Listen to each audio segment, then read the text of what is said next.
नमस्कार दोस्तों, कन्फेशन की वीडियोस को आगे बढ़ाते हुए आज हम बात करेंगे comparison between admission and confession.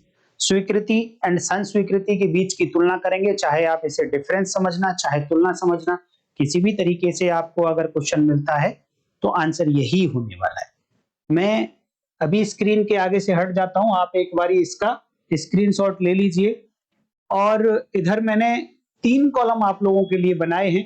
पहले कॉलम में मैं बात करूंगा ग्राउंड्स ऑफ डिफरेंशिएशन, किन किन ग्राउंड्स के आधार पर हम कंपैरिजन करेंगे। नंबर 2 कॉलम में होगा एडमिशन एंड नंबर 3 कॉलम में होगा कन्फेशन। और दोस्तों, आज कंपैरिजन समझने के बाद अगली क्लास में हम बात करेंगे कन्फेशन के काइंड्स क्या होंगे, उनका क्लासिफिकेशन किस तरीके से होगा। जिस तरीके से एडमिशन का क्लासिफिकेशन हमने देखा था, उसी तरीके से कन्फेशन स्वीकृति संस्वीकृति का भी क्लासिफिकेशन वर्गीकरण देखेंगे, वो नेक्स्ट वीडियो में देखेंगे। दोस्तों, 24 घंटे के बाद वीडियो का एक्सेस केवल और केवल उन्हीं लोगों को मिलेगा जो चैनल पर मेंबर होंगे। जो अभी आप लोगों के साथ में ज्वाइन बटन देख रहे होंगे, आप उसको क्लिक करेंगे, देन आप ज्वाइन करेंगे, तभी 24 घंटे के बाद वीडियो आपको मिल पाएंगी। अदरवाइज 24 घंटे के बाद वीडियो नहीं मिलेगी। तो आते हैं कंपैरिजन पर लौटकर, और सबसे पहली बात करेंगे मीनिंग के आधार पर कंपैरिजन देखते हैं कि क्या लिखा हुआ है। हिंदी और इंग्लिश दोनों में बात करेंगे। आप वो मोटा रजिस्टर लेकर बैठे होंगे दोस्तों, उसमें नोट भी करेंगे। तो admission is species of statement, और कन्फेशन को देखेंगे तो confession is species of admission. ये एक स्टेटमेंट की प्रजाति है, जबकि संस्वीकृति एक स्वीकृति की प्रजाति है। और स्टेटमेंट कैसा होगा जब एडमिशन की बात होगी, तो ये सजेस्ट करेगा any inference as to the fact in issue और रेलेवेंट फैक्ट। जब आपने डेफिनेशन देखी थी इसकी सेक्शन नंबर 15 में, 15 BSA and corresponding to 17 Indian Evidence Act, आप डेफिनेशन का और एक कॉलम बना सकते हैं, सेक्शन का एक कॉलम और बना सकते हैं। सेक्शन लिखेंगे यहां पर, एडमिशन के नीचे लिख देंगे 15 बीएसए या 17 इंडियन एविडेंस एक्ट, और यहां पर लिख देंगे नो सेक्शन, क्योंकि किसी सेक्शन में इसकी डेफिनेशन नहीं दी गई है। डिटेल में मैंने आपको पिछली वीडियो में बताया है। तो स्वीकृति की बात करेंगे तो ये फैक्ट इन इशू या रिलेवेंट फैक्ट पर प्रकाश डालता है, जबकि ये एक एडमिशन की प्रजाति है और एडमिट करता है एडमिशन में कोई भी व्यक्ति अपने गिल्ट को, अपने द्वारा किए गए अपराध को एडमिट करता है, तो उसको संस्वीकृति कहा जाता है। ये मीनिंग के आधार पर हमने डिफरेंस देखा। दूसरा कॉलम देखते हैं, कोटेशन आप दे सकते हैं, ऑल कन्फेशंस आर एडमिशंस। सभी के सभी जो संस्वीकृति होंगी वो स्वीकृति भी होंगी, but all admissions are not confessions. उल्टा नहीं है कि सारी की सारी स्वीकृति कन्फेशन नहीं होगी। ये मैंने एक आपको उससे सर्कल से समझाया था कि ये एक बड़ा सर्कल है, ये कहलाएगा स्टेटमेंट, और इसके अंदर एक छोटा और सर्कल है, ये कहलाएगा एडमिशन। इसके अंदर एक ये छोटा सर्कल और एक और ये छोटा सर्कल, तो ये होगा सेल्फ सर्विंग एडमिशन, और ये होगा सेल्फ हार्मिंग एडमिशन। और सेल्फ हार्मिंग एडमिशन के अंदर एक और सर्कल है, वो कहलाता है कन्फेशन। आप समझ गए होंगे, ये जो एडमिशन है ये इस बाहर वाले स्टेटमेंट की प्रजाति है, और ये जो कन्फेशन है ये वाला, ये इस एडमिशन की एक प्रजाति है। दूसरा कि सभी एडमिशंस, देखना ये सभी admissions, all admissions are not confessions, जबकि ये सभी कन्फेशंस एडमिशन की कैटेगरी में तो आते ही आते हैं। ये दूसरा डिफरेंस आप यहां से समझ गए होंगे, मैं उम्मीद करता हूं। जब लिखने की बात आएगी तो आप कह सकते हैं कि सभी संस्वीकृति स्वीकृति होती है, बट सभी स्वीकृति संस्वीकृति नहीं होती है। अब रिट्रैक्टेड कन्फेशन की बात होती है एक जगह, अभी मैं आगे बताऊंगा आपको। रिट्रैक्शन के बारे में बात करते हैं। रिट्रैक्शन का मतलब होता है कि आपने एक जगह एडमिट कर लिया, आपने दूसरी जगह जाकर मना कर दिया। आपने 164, जब किसी अक्यूज का स्टेटमेंट रिकॉर्ड किया जा रहा है, कन्फेशन रिकॉर्ड किया जा रहा है 164 सीआरपीसी करस्पॉन्डिंग टू 183 बीएनएसएस में मजिस्ट्रेट के द्वारा, तो वहां पर अपना कन्फेशन उसने दे दिया, ट्रायल के टाइम पर जाकर जब उसका एक्सप्लेनेशन लिया गया तब उसने मना कर दी। इट मींस वो रिट्रैक्ट कर गया है, अपने बयान से मुकर गया है, ये कहें तो। एडमिशन के मामले में अगर आप देखेंगे, admissions are not allowed to be retracted. जो स्वीकृतियां होती हैं जनरली उनको रिट्रैक्ट करे कोई व्यक्ति ऐसा अलाउ नहीं किया जाता, लेकिन हाँ वो एक एस्टोपल की तरह ऑपरेट करते हैं कि अगर एक बारी आपने कोई स्वीकृति कर ली, एडमिशन कर लिया किसी तथ्य का, तो अब आप ये कह सकते हो कि वो जो फैक्ट मैंने एडमिट किया था वो सत्य नहीं है, बट आप ये रिट्रैक्ट नहीं कर सकते कि मैंने ऐसा एडमिशन नहीं किया था। दूसरा, आप ये कह सकते हो कि हाँ मैंने ऐसा एडमिट तो किया है, बट ऐसा फैक्ट मैंने किसी धोखे से एडमिट करा लिया गया है मेरे से, या मुझे कोई लालच देकर एडमिट करा लिया गया था। इस तरीके से आप उसको कंट्राडिक्ट तो कर सकते, उसको रिबट तो कर सकते हैं, लेकिन उसका रिट्रैक्शन नाम नहीं दे सकते। दूसरी तरफ कन्फेशन को रिट्रैक्ट किया जा सकता है। आपने पुलिस को कन्फेशन दिया, जैसा कि इन एनडीपीएस एक्ट में पुलिस को दिया गया कन्फेशन, 67 एनडीपीएस एक्ट में कहा जाता है कि वो एडमिसिबल है, रिलेवेंट है, लेकिन उसको जब आप कोर्ट के सामने आएंगे एक्यूज तो उसको रिट्रैक्ट कर सकता है और कह सकता है नहीं जी मैंने तो ऐसा नहीं कहा था, या फिर मुझे दबाव डालकर ले लिया गया है। दूसरा, कौन व्यक्ति कन्फेशन कर सकता है, कौन एडमिशन कर सकता है, तो उसके लिए देखिए आपने पढ़ा होगा सेक्शन 16, पीछे हमने पढ़ी थी 16 की बात करें तो बीएसए, एंड सेक्शन 18 ये इंडियन एविडेंस एक्ट पुराने वाली। वहां पर जब आप पढ़ेंगे तो एक एजेंट जो होता है किसी व्यक्ति का, अभिकर्ता, वो भी स्वीकृति कर सकता है। पर्सन इन रिप्रेजेंटेटिव कैरेक्टर, प्रतिनिधि के रूप में अगर सूट डाला किसी ने तो प्रतिनिधि के रूप में भी दूसरा व्यक्ति एडमिशन कर सकता है। लेकिन कन्फेशन के मामले में देखिए कि एक्यूज के बिहाफ पे कोई और कन्फेशन नहीं कर सकता, केवल और केवल कन्फेशन तो एक्यूज ही कर सकता है, एक सिंगल पर्सन है जो कन्फेशन कर सकता है। बट एडमिशन के मामले में आप देखेंगे कई सारे लोग हैं जो पार्टी के लिए एडमिशन कर सकते हैं। ये देखिए कुछ और हैं, आप पहले इसका स्क्रीनशॉट ले लीजिए, फिर इसके बाद में मैं थोड़ा एक्सप्लेन करूंगा आप लोगों को। रूल के आधार पर देखिए रूल क्या है, जनरल रूल, रूल का मतलब जनरल रूल ये है कि it can not be used by the person making it और ऑन हिज बिहाफ। किसकी बात करें? एडमिशन, स्वीकृति की बात करें तो स्वीकृति को कोई व्यक्ति अपने फेवर में यूज नहीं कर सकता। ये देखिए रूल की बात कर रहा हूं, जब जब रूल की बात होगी तो उसके एक्सेप्शन भी होंगे कहीं ना कहीं, बट अभी मैं जो कंपैरिजन करके बता रहा हूं वो रूल के आधार पर बता रहा हूं। रूल ये है कि जिस व्यक्ति ने एडमिशन किया है वो अपने फेवर में इस एडमिशन को यूज नहीं कर सकता है या अपने बिहाफ पर इसको यूज नहीं करा सकता है।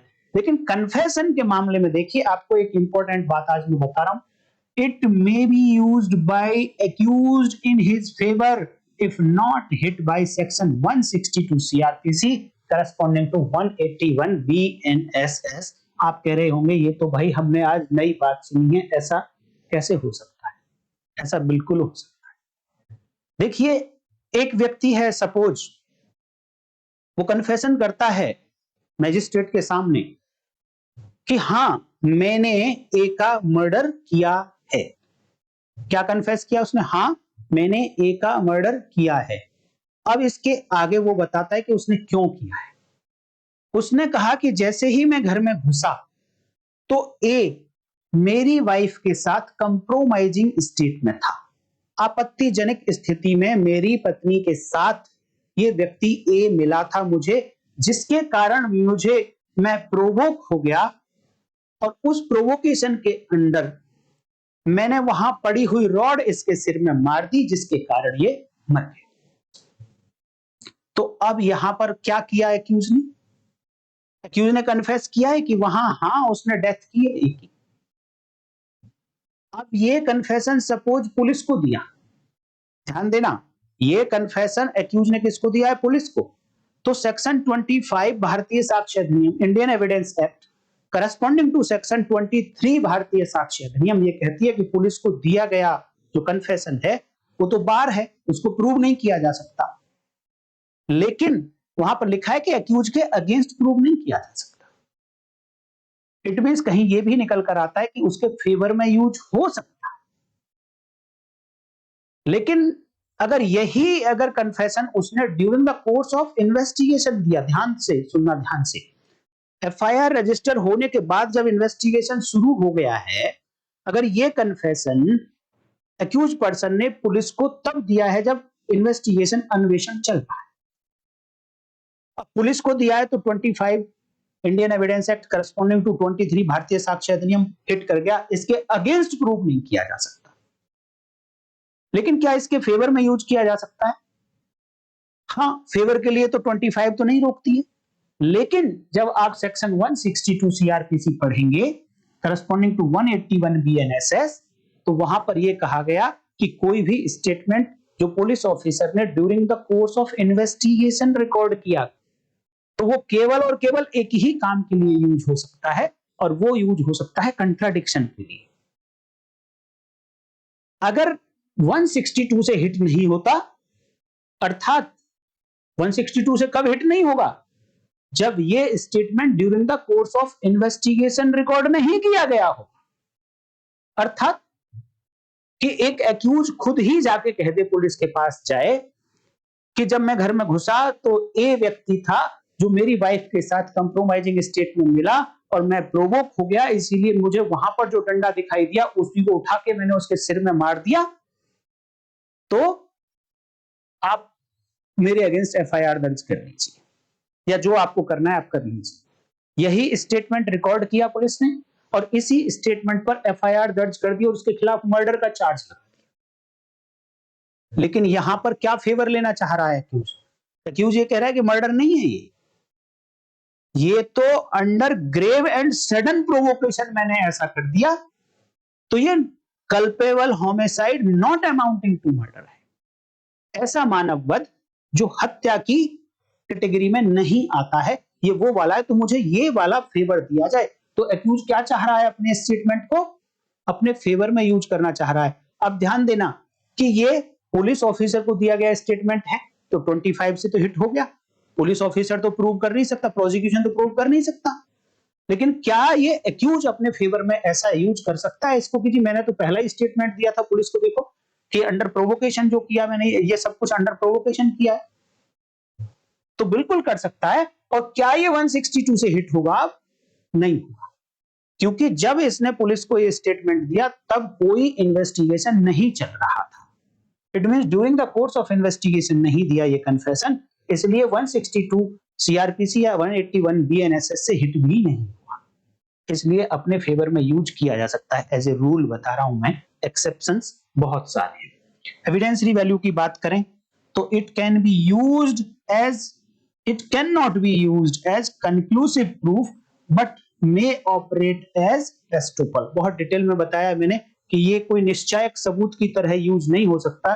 सेक्शन 31 अगर आप देखेंगे, सेक्शन 25 भारतीय साक्ष्य अधिनियम, वहां पर स्पेसिफिकली लिखा गया है कि admissions are not conclusive proof but they may operate as estoppel.